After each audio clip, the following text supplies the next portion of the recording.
Ésaïe est vraiment, dans l'Ancien Testament, le prophète de l'espérance. Il pense, malgré les turbulences que traverse son peuple et la monarchie qui dirige son peuple, qu'un rameau neuf sortira de la descendance de David.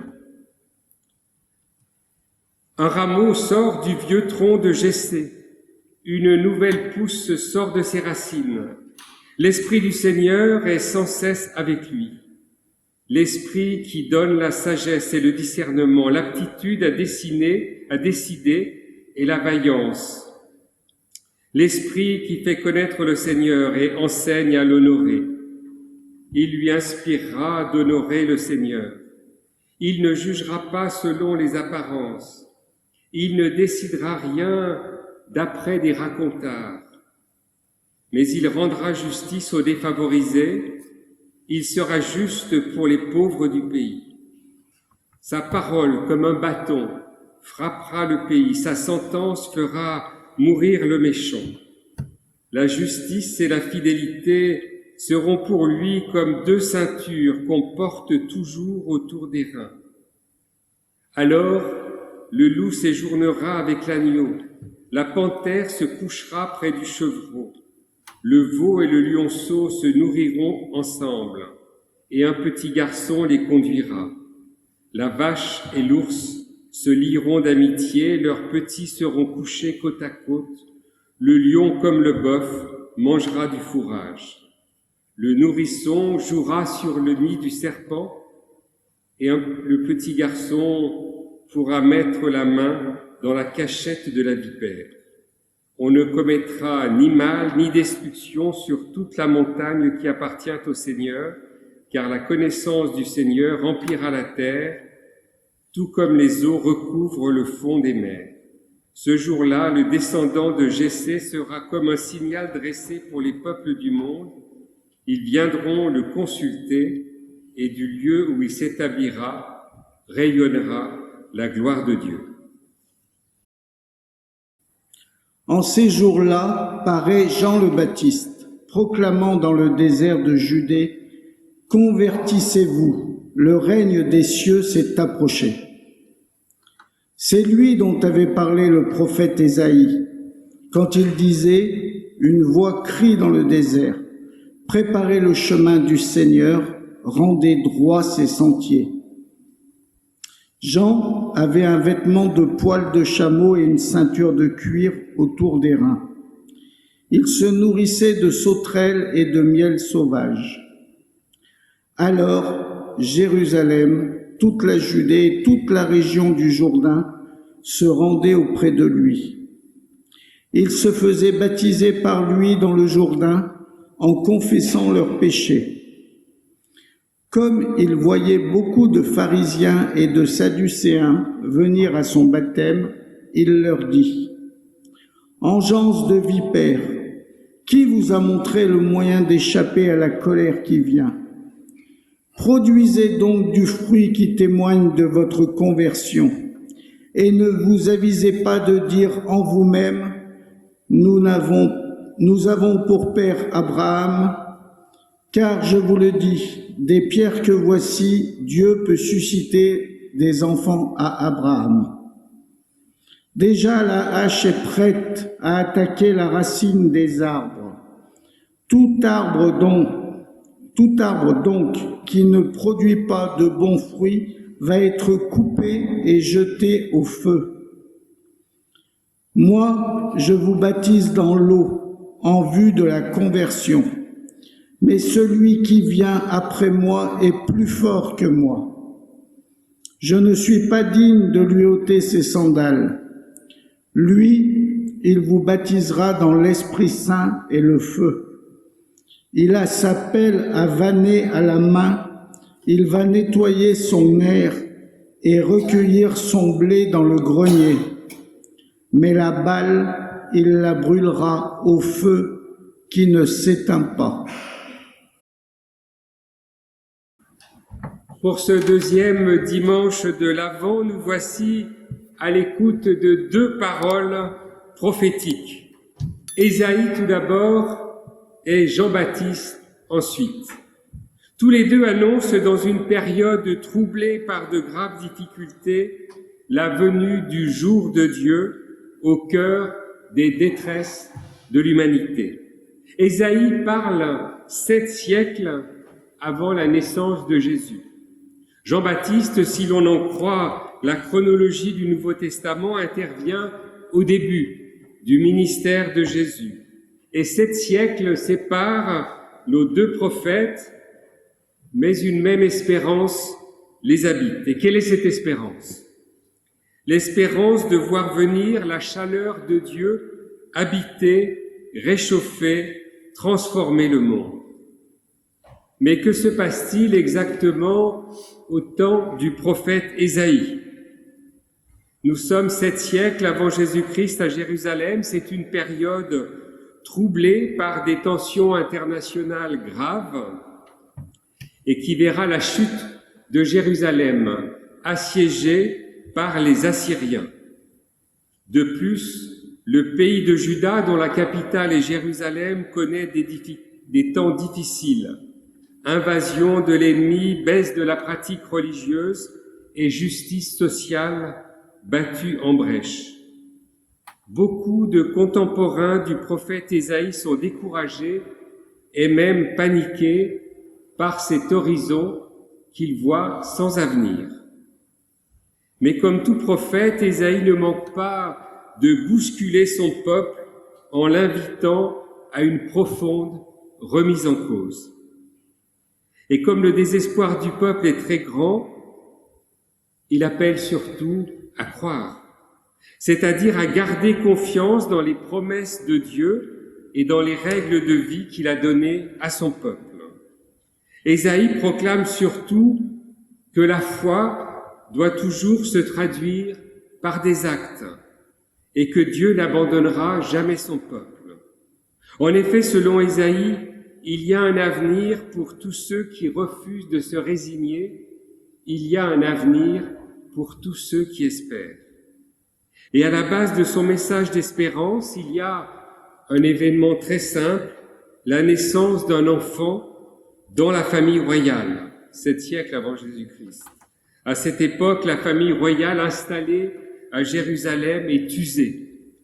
Depuis les 2 grands rois, David et Salomon, elle n'a produit que des rois faibles et sans envergure, des rois faibles dans la foi et forts pour collectionner les défaites. Cette famille royale qui avait été quelques siècles auparavant, au temps de David, ce grand et bel arbre des forêts était au moment où parle Ésaïe comme un arbre coupé. Il ne restait de ce vieux tronc coupé qu'une souche usée et qui allait de toute évidence pourrir. Mais le prophète annonce néanmoins avec conviction qu'un rameau sortira de cette vieille souche et qu'une nouvelle force jaillira de ses racines usées. Et le prophète appelle son peuple à en guetter la venue.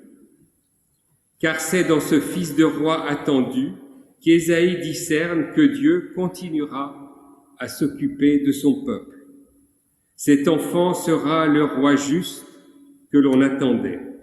L'esprit du Seigneur, dit Ésaïe, reposera sur lui, esprit de sagesse et d'intelligence, de conseil et de vaillance, il sera guidé par Dieu. Il sera, dit-il, le roi juste qu'attendaient les pauvres du pays. Les pauvres seront enfin défendus, dit-il, les faibles seront protégés, les méchants frappés, les profiteurs seront chassés et le pays pacifié.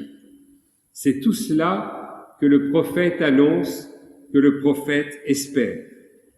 Le loup habitera avec l'agneau, le nourrisson s'ébattra sur l'antre de la vipère. Vous connaissez toutes ces images qui sont la promesse d'un monde renouvelé. Telle est la vision du prophète Ésaïe, 7 siècles avant l'événement du premier Noël. Et cette vision d'un roi juste n'a cessé de nourrir dans la Bible l'attente d'un envoyé de Dieu, l'attente d'un Messie. C'est à travers ces paroles que s'est forgée dans la foi juive l'attente d'un Messie, jusqu'à ce que cet envoyé de Dieu soit paradoxalement et mystérieusement reconnu 7 siècles plus tard en Jésus de Nazareth, né à Bethléem, dans la ville de David. Je dis mystérieusement et paradoxalement reconnu, car ce Jésus de Nazareth n'aura rien d'un roi ni d'un puissant. On attendait un fils de roi, c'est le fils d'un pauvre. On attendait un juste triomphant, c'est un juste persécuté. On attendait la fin des difficultés et des épreuves, et c'est la croix pour cet envoyé de Dieu et les persécutions pour beaucoup de ses disciples. Il y a en effet peu de ressemblance entre ce que décrit le prophète et ce que l'Évangile nous apprend de Jésus de Nazareth. Et pourtant, la tradition chrétienne a reconnu en Jésus de Nazareth ce roi attendu par Ésaïe. Il est donc bien pour nous ce rameau du tronc d'Isaïe ou du tronc de Jessé selon les traductions, le père de David, que nous avons chanté tout à l'heure.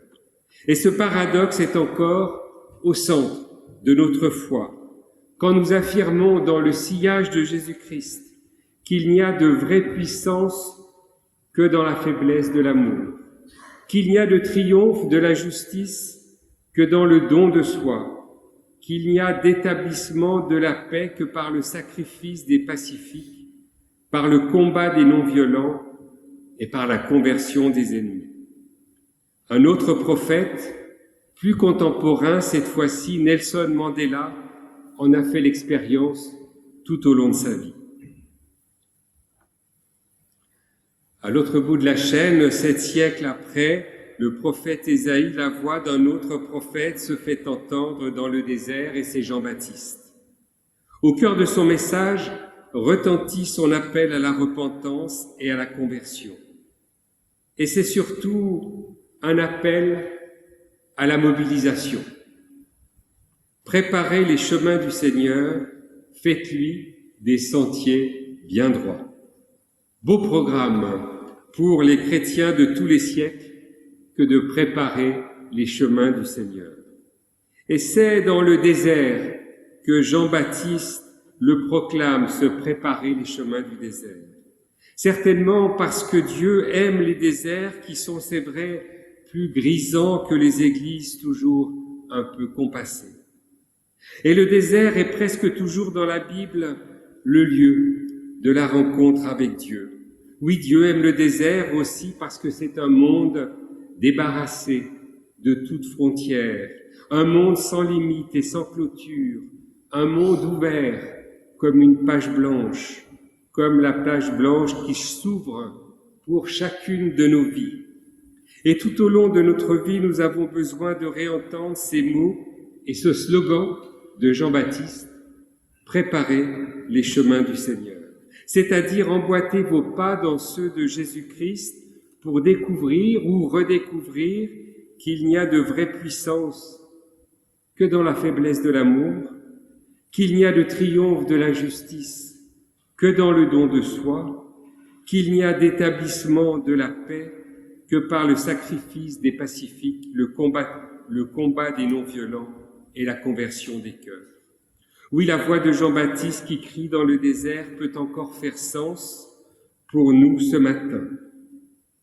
Elle nous dit surtout que la vraie repentance se reconnaît à ses fruits et que la foi finit toujours par se traduire par des actes aussi minimes soient-ils.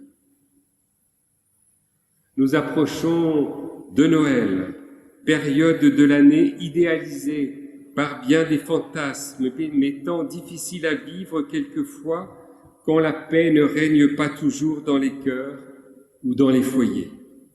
Alors plutôt que de feindre quelque hypocrisie de fin d'année pour simuler une paix mondaine de Noël, l'appel de Jean-Baptiste à la repentance nous invite à un véritable travail sur nous-mêmes. Il appelle cela la conversion, ou selon les traductions, il appelle cela un changement de mentalité. Faire le premier pas pour briser les sentiments de malveillance ou tout simplement nous souvenir que la paix ne se reçoit pas toute faite, mais qu'elle est toujours ou presque le prix d'efforts et de bonne volonté.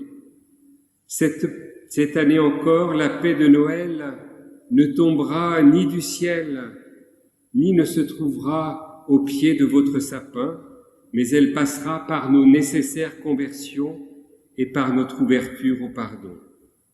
Ce matin, les programmes d'Ésaïe et de Jean-Baptiste sont aussi les nôtres. Honorer Dieu avec plaisir, ne pas juger selon les apparences, ne rien décider d'après des racontards, ne rien se décider pour la justice avec vaillance. C'est ainsi que nous apprendrons et continuerons à préparer les chemins du Seigneur jusqu'à ce qu'il vienne. Amen.